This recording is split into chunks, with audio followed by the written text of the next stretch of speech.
गांव के बाहर कच्चे रास्ते के किनारे एक छोटा सा घर था। उसी घर में रामू नाम का एक किसान अपने परिवार के साथ रहता था।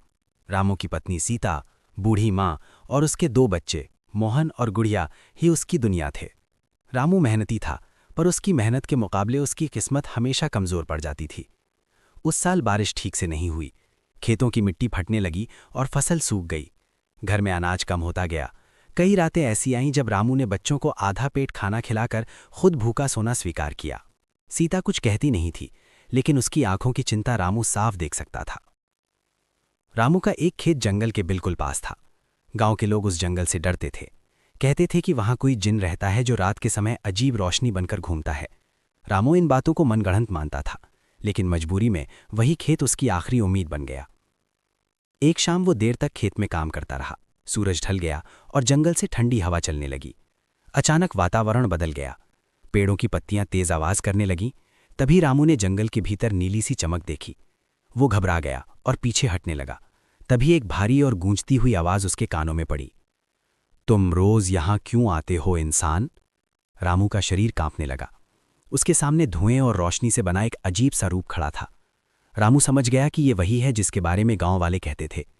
डर के बावजूद उसने हाथ जोड़ दिए और कांपती आवाज में अपनी गरीबी, अपने बच्चों की भूख और अपनी मजबूरी सब बता दी। जिन ने उसे ध्यान से देखा। उसकी आवाज अब पहले से कुछ शांत थी।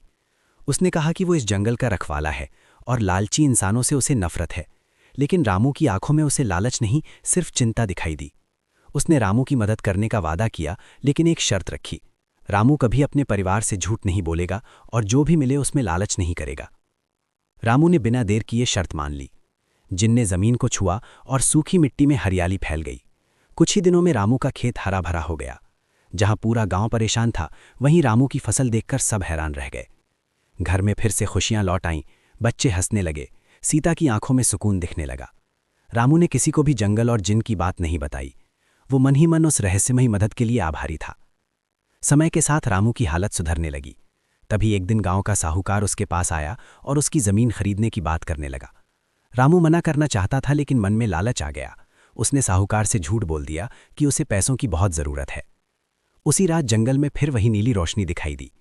जिन प्रकट हुआ और उसकी आवाज में नाराजगी थी। उसने रामू को उसकी गलती याद दिलाई और कहा कि शर्त टूट चुकी है। रामू रो पड़ा और अपनी भूल स्वीकार की। उसने कहा कि उससे गलती हो गई, लेकिन उसका दिल आज भी अपने परिवार के लिए सच्चा है। जिन ने उसे आखिरी मौका दिया। उसने कहा कि अगले दिन गांव में रामू के घर में संकट आएगा। अगर वो सच, धैर्य और परिवार का साथ नहीं छोड़ेगा तो सब ठीक हो जाएगा। अगले दिन गांव में अफवाह फैल गई कि रामू के घर में आग लग गई है। लोग भागने लगे। सीता डर गई, बच्चे रोने लगे। लेकिन रामू ने सबको संभाला और कहा कि डरने की जरूरत नहीं है। उसने सच और हिम्मत का साथ नहीं छोड़ा। कुछ देर बाद सब शांत हो गया। कोई आग नहीं लगी थी। तभी आकाश में गड़गड़ाहट हुई और जिन आखिरी बार दिखाई दिया। उसने कहा कि रामू परीक्षा में सफल हो गया है।